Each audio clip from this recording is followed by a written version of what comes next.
Three of wands, page of wands, sun card represent ಆಗಿದೆ. ಕೆಲವೊಬ್ಬರಿಗೆ long distance relationship ಅನ್ನ represent ಮಾಡ್ತಾ ಇದೆ. ಮತ್ತೆ ಕೆಲವೊಬ್ರು ಟ್ರಾವೆಲ್ ಮಾಡೋದ್ರ ಮೂಲಕ ನಿಮ್ಮ ಪರ್ಸನ್ ಅನ್ನ ನೀವು ಭೇಟಿಯಾಗಿರುವಂತಹ ಪಾಸ್ಟ್ ನಲ್ಲಿ ರೆಪ್ರೆಸೆಂಟ್ ಆಗ್ತಾ ಇದೆ.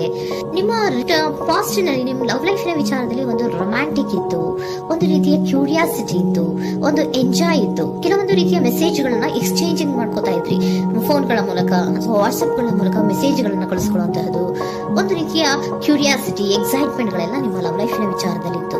ಪಾಸ್ಟ್ ನಲ್ಲಿ ಕೂಡ ನಿಮ್ಮ ಲವ್ ಲೈಫ್ ನ ವಿಚಾರದಲ್ಲಿ ಯಾವುದೇ ರೀತಿಯ ತೊಂದರೆಗಳಿರಲಿಲ್ಲ. ಸೊ ಪಾಸಿಟಿವ್ ಆಗಿತ್ತು. ಪಾಸಿಟಿವ್ ಚೇಂಜಸ್ ಗಳು, ಬದಲಾವಣೆಗಳನ್ನೇ ನೀವು ನೋಡಿದ್ದೀರಾ.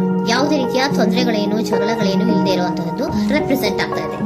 ಅಟ್ ದ ಪ್ರೆಸೆಂಟ್ ಸಿಚುಯೇಷನ್ ಹೇಗಿದೆ? ಈಗಿನ ಸಿಚುಯೇಷನ್ ಕೂಡ ಸೆಕ್ಯೂರ್ ಆಗಿರುವಂತಹದ್ದು. ನಿಮ್ಮ ಲವ್ ಲೈಫ್ ನ ವಿಚಾರದಲ್ಲಿ ಅಟ್ ಪ್ರೆಸೆಂಟ್ ಅಲ್ಲೂ ಕೂಡ, ಈ ಹಿಂದೆನೂ ಕೂಡ ನಿಮಗೆ ಚೆನ್ನಾಗೇ ಇತ್ತು, ಈಗಲೂ ಕೂಡ ಪ್ರೆಸೆಂಟ್ ಅಲ್ಲಿ ನಿಮಗೆ ಕಿಂಗ್ ಆಫ್ ಪ್ಯಾಂಟಿಕಲ್ ರೆಪ್ರೆಸೆಂಟ್ ಆಗ್ತಾ ಇರೋದ್ರಿಂದ ನಿಮಗೆ ಲವ್ ಲೈಫ್ ನ ವಿಚಾರದಲ್ಲಿ ಚೆನ್ನಾಗೇ ಇದೆ. ಸೊ ಒಂದು ಭದ್ರತೆ ಇದೆ. ಲವ್ ಲೈಫ್ ನ ವಿಚಾರದಲ್ಲಿ ಒಂದು ಸಾಮರಸ್ಯ ಇದೆ. ಯಾವುದೇ ರೀತಿಯ ತೊಂದರೆಗಳು ಏನು ಕಾಣ್ತಾ ಇಲ್ಲ.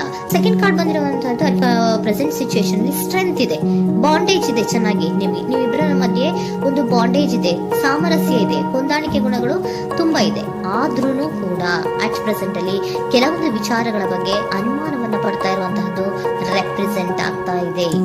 ಅಟ್ ಪ್ರೆಸೆಂಟ್ ಅಲ್ಲಿ ನೀವು ಕೆಲವೊಂದು ವಿಚಾರಗಳ ಬಗ್ಗೆ ನಿಮ್ಮ ಮೇಲೆ ನೀವು ಕೆಲವೊಂದು ಡೌಟ್ ಅನ್ನ ಪಡ್ತಾ ಇರುವಂತಹದ್ದು ರೆಪ್ರೆಸೆಂಟ್ ಆಗ್ತಾ ಇದೆ. ನಿಮ್ ಲವ್ ಲೈಫ್ ನಲ್ಲಿ ಕೆಲವೊಂದು ರೀತಿಯ ಭದ್ರತೆಗಳಿದೆ.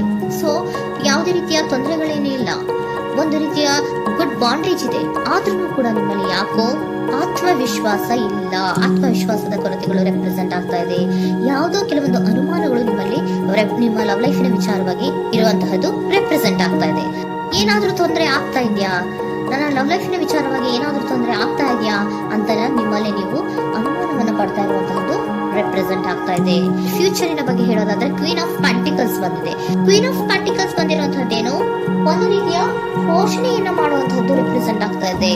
ಯಾಕಂದ್ರೆ ನಿಮ್ಮ ಲವ್ ಲೈಫ್ ನ ವಿಚಾರವಾಗಿ ಅಟ್ ಪ್ರೆಸೆಂಟ್ ಅಲ್ಲಿ ಕೆಲವೊಂದು ವಿಚಾರಗಳಲ್ಲಿ ಸ್ಟೇಬಲ್ ರಿಲೇಶನ್ಶಿಪ್ ಅಲ್ಲಿ ಇದ್ರು, ಒಂದು ಗುಡ್ ಬಾಂಡೇಜ್ ಇದ್ರೂ ಕೂಡ ನೀವ್ ಯಾಕೋ ಕೆಲವೊಂದು ವಿಚಾರಗಳ ಬಗ್ಗೆ ಅನುಮಾನವನ್ನ ಪಡ್ತಾ ಇರುವಂತಹದ್ದು, ಅದನ್ನ ರಕ್ಷಣೆ ಮಾಡೋದ್ರೊಳಗೆ ಹೆಚ್ಚು ಗಮನವನ್ನ ಕೊಡ್ತಾ ಇರುವಂತಹದ್ದು ರೆಪ್ರೆಸೆಂಟ್ ಆಗ್ತಾ ಇದೆ.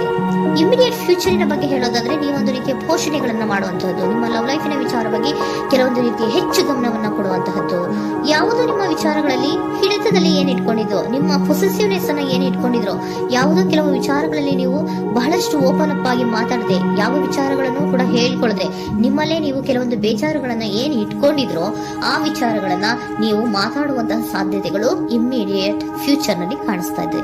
ಯಾವುದೋ ಕೆಲವೊಂದು ವಿಚಾರ, ಯಾಕೆ ಯಾವುದೋ ಕೆಲವು ವಿಚಾರಗಳಲ್ಲಿ ನಿಮಗೆ ಅನುಮಾನಗಳು ರೆಪ್ರೆಸೆಂಟ್ ಆಗ್ತಾ ಇದೆ. ಲವ್ ಲೈಫಿನ ವಿಚಾರ, ಪ್ರೀತಿಯಲ್ಲಿ ಯಾವಾಗ ಅನುಮಾನಗಳು ಸೃಷ್ಟಿಯಾಗುತ್ತೋ ನಾವು ಅವಾಗವಾಗ್ಲೇ ಅದನ್ನ ಬಗೆಹರಿಸ್ಕೊಬೇಕು.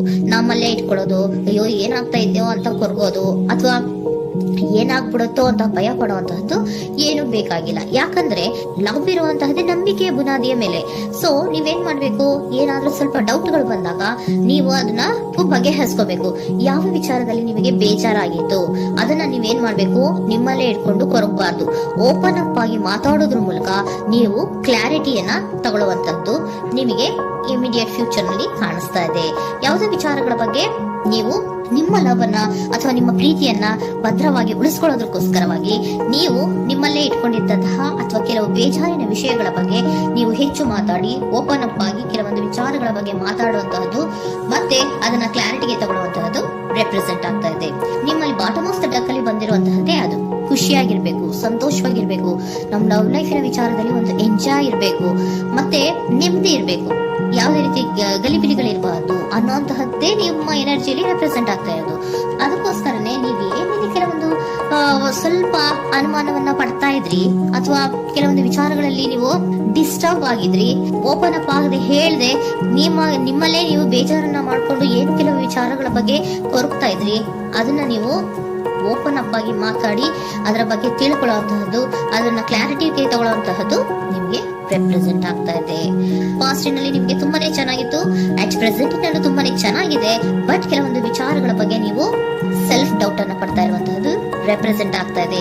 ಏನಾಗ್ತಾ ಇದೆಯೋ ಅನ್ನೋದ್ರ ಬಗ್ಗೆ ನೀವು ಸ್ವಲ್ಪ ವಿಶ್ವಾಸವನ್ನ ಕಡಿಮೆ ಮಾಡ್ಕೊಳ್ತಾ ಇರುವಂತಹದ್ದು ರೆಪ್ರೆಸೆಂಟ್ ಆಗಿತ್ತು.